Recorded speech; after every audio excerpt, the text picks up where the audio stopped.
Hey everybody, Jake here, and today we're going to take a look at a pen from Visconti. I have this in the box. This is not an unboxing necessarily, but I just put it in here because when you buy a Visconti pen, this is part of what you pay for. When you buy a normal pen, um, just something off the shelf, it's generally going to have either plastic or cardboard case. They're not very fancy. When you get up into the more expensive pens, you sometimes get nicer boxes, especially with Visconti. So this is just kind of like a dark brown leatherette. I'm sure it looks black on camera. But we'll go ahead and open it up and take a look here. And you can see it has the Visconti branding and that word I'm not going to try to pronounce, which is probably Italian. You have the paperwork here. I did buy this in Japan, so all the instructions are in Japanese. So I overpaid for the pen a little bit, but we won't get into that. Okay, it comes with a cartridge because this is a cartridge converter pen. And here's the pen. This is a Visconti Rembrandt back to black fountain pen.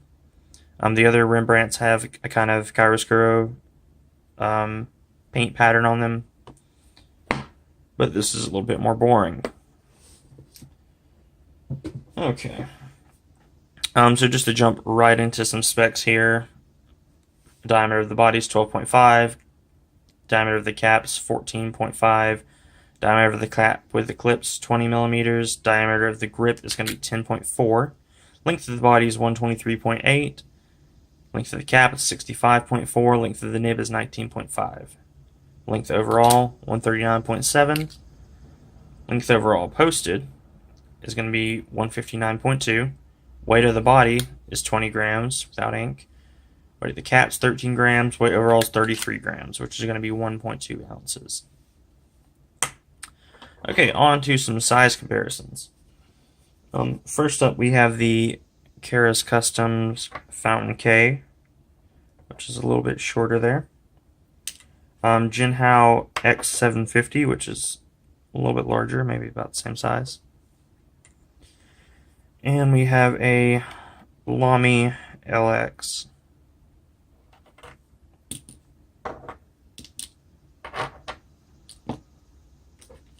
Some other objects you may have lying around. A WASD keycap holder. You can see the pen's about an inch shorter than that there. Also, the wrapper from a fruit roll-up.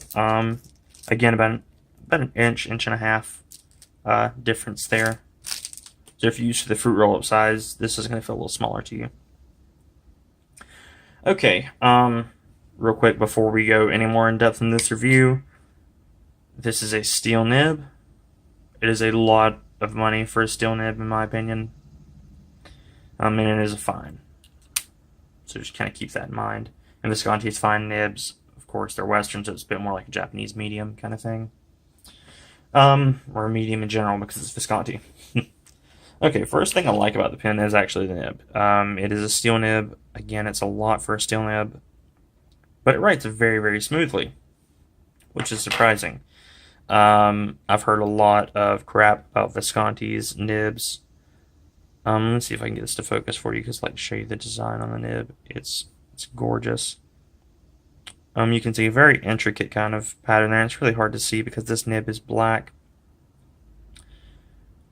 But they did a very good job on that. So I like the nib. And speaking of the decoration, I also love the decoration on the cap band. Let's see if we can get this to focus here.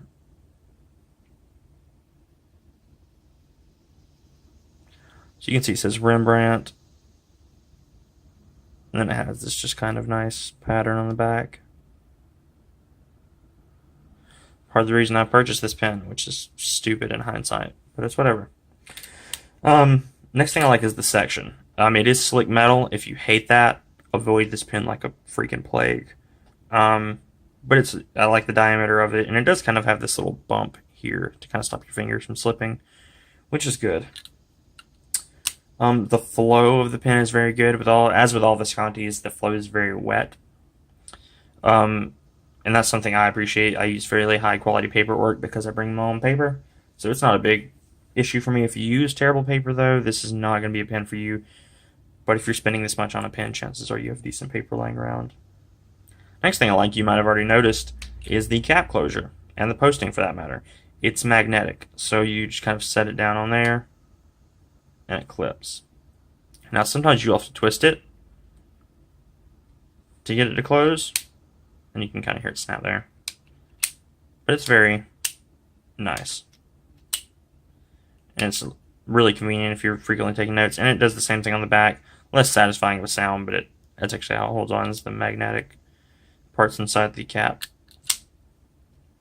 Okay, on to some stuff I'm kind of neutral about.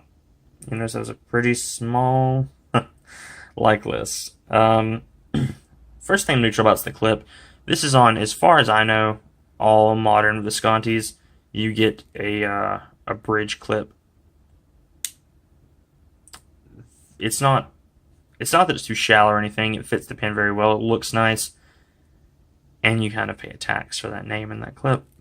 But we're not going to get into that today. It's a different discussion. My problem with this clip is you have to lift it up to put it in anything. You have to pinch it. You're not sliding this into anything. You can't get your nail up under that thing. I don't really have nails, but if I could, or if I did, I probably still couldn't. You just have to pinch it on a go, and because you have to pinch it, it's quite a bit off the body there. It's a fairly noticeable amount.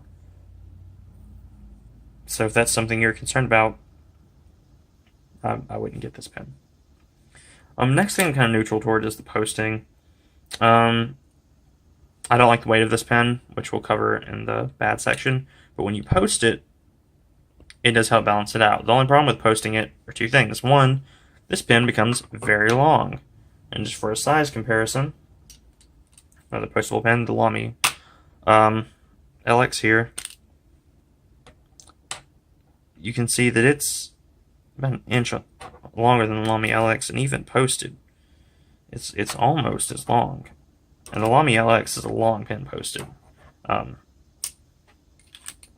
It's a little unwieldy. It's not too terrible, but if you have small hands, you're gonna hate this. It's not too bad for me, but it's something. And along with that, the pen's a little short. It's not unusable by any means. But we'll just bring the Lamy back out for a second here. Yeah, Lamy's got about a quarter, half an inch, something like that, length difference on it.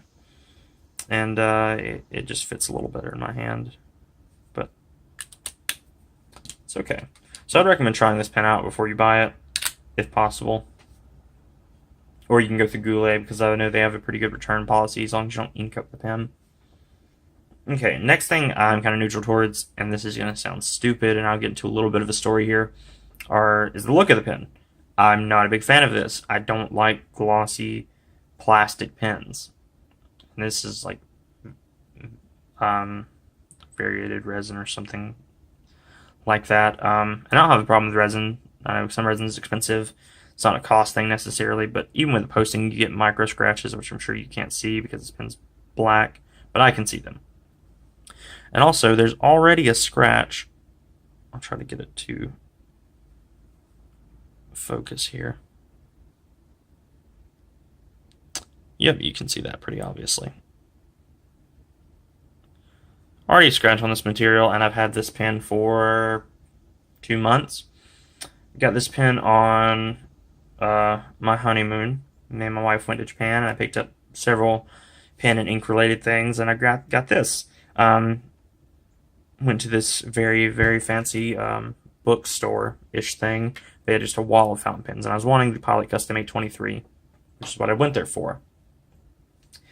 Now, some of you may know if you go to buy a fountain pen in Japan, and it's made in Japan, generally they're significantly cheaper. That's how I got my Platinum 3776 Century so cheap. The Pilot Custom 823 at that particular shop, and I couldn't find it anywhere else, which is why I went there. Anyway, at that particular shop, it was not cheaper. It was about the same price. It was 30,000 yen, which with yen you can generally just move the decimal point 2 spaces forward and take a little bit off. So it was probably about $280, which is about what you're going to pay here in the U.S. through a retailer like Goulet or anywhere else. So I was like, well, I won't get that today.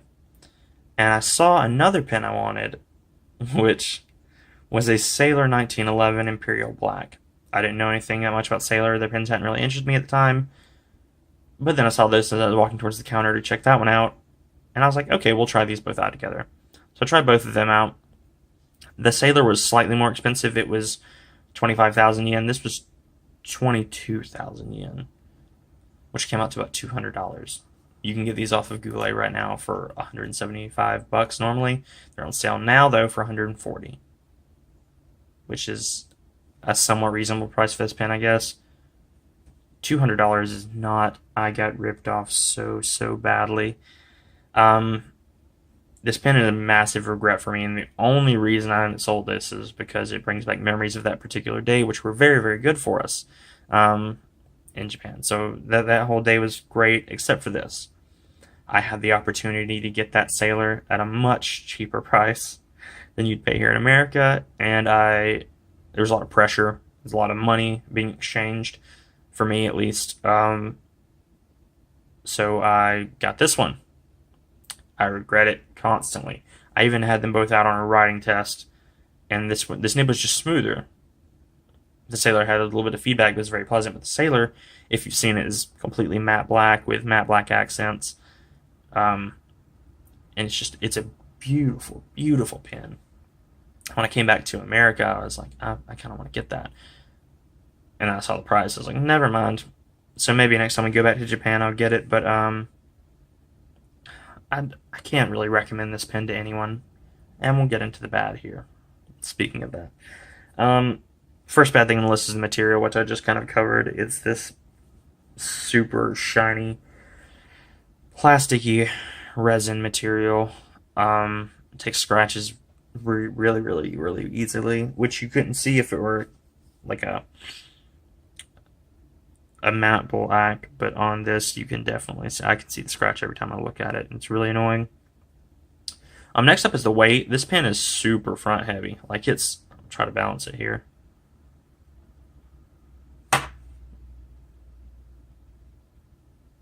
Yeah, so that stays with it when you take the cap off. It's really front heavy, and I hate it. That's why I post it. Balances out a little bit, but I hate the weight of this pen. Next thing is the fit and finish.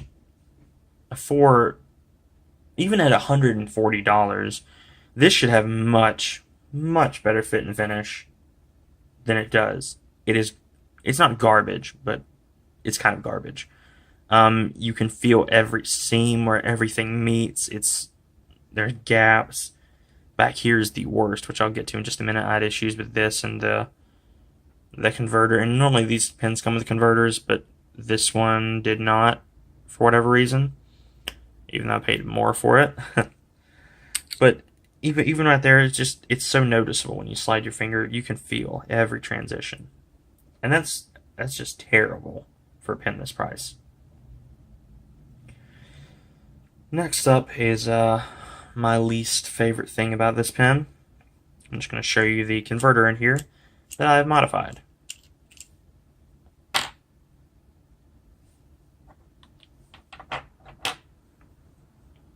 So you can see this is a standard international converter. And we'll see if we can get this to focus here because I've chopped the back off of this. And you're probably wondering why. Well, that's because any normal length international converter pops out this back cap, which I'll go ahead and show you here. Let me see if I have one in my Gen How. I do not, so I'll take the one like Carrots Custom, which does have ink in it, but I'm not going to worry about it. Also, I apologize for the ink on my hands. It's actually from this pen, and now I have pen parts all over my desk. I look like an insane person. So, I'll just post that in there. This is actually even more irritating about this pen. I hate this pen.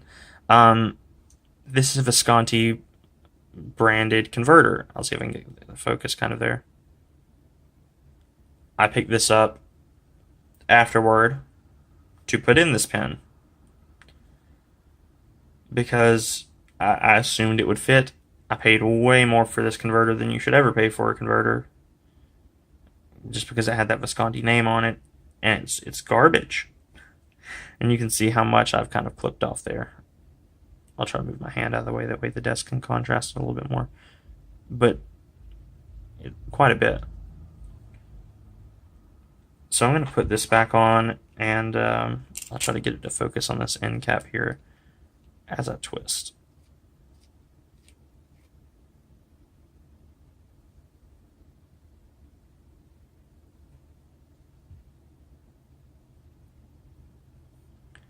Yeah, you can see that, I'm sure. So that's what happens when you put a standard international converter in here. I paid $200 for this pen, and that happened. I almost had a freaking heart attack. I was furious, to say the least. And this is all when we get back to America. Because they have this thing called tax-free shops in Japan. You can't open or consume the products while you're over there. So you can look more into that if you're interested. But that's infuriating. Because this is the most I've ever spent on a fountain pen. And then that garbage happened. And the worst part is, even if I did decide to resell this, I would get about half of what I'd paid for it. If I was giving someone a fair price, which I'm not going to rip anyone off. But it's ridiculous. I've heard bad stuff about their nibs. I've never heard bad stuff about their, fit and finish on their pens. Their pens are always gorgeous, immaculate, perfect pens. But I've heard nib issues on the pens that go up into the thousands of dollars from this brand, and this is the cheapest pen you can get from them. That doesn't mean it has to be junk. And in most cases, it's not. But the fit and finish, along with the price of this, I can't recommend this pen to anyone. I would never buy this pen if I were you. Don't buy this pen. Don't buy it secondhand. Don't buy it from a shop. You know what? If you can find this for like $50 secondhand, pick it up. Fantastic pen for $50. Anything above that, don't mess with it. As usual, though, we will do a writing sample. And this is just the standard Marmon Nemesign paper that I use. Make sure we get some flow here. Yeah, one thing it is good at, writing, which you would assume is the most important thing on a pen. But after you've used pens for a while, that's not it. I mean, it has to write well, but the aesthetics and feel in hand are important as well. And this just doesn't have them.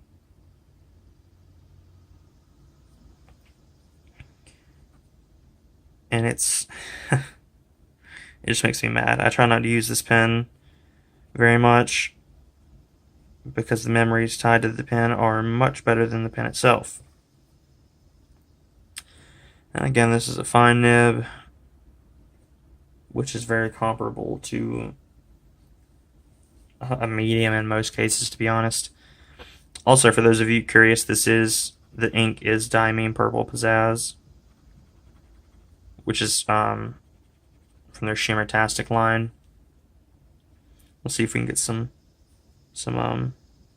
glitter out here for you. It's not super obvious, and I really like this purple.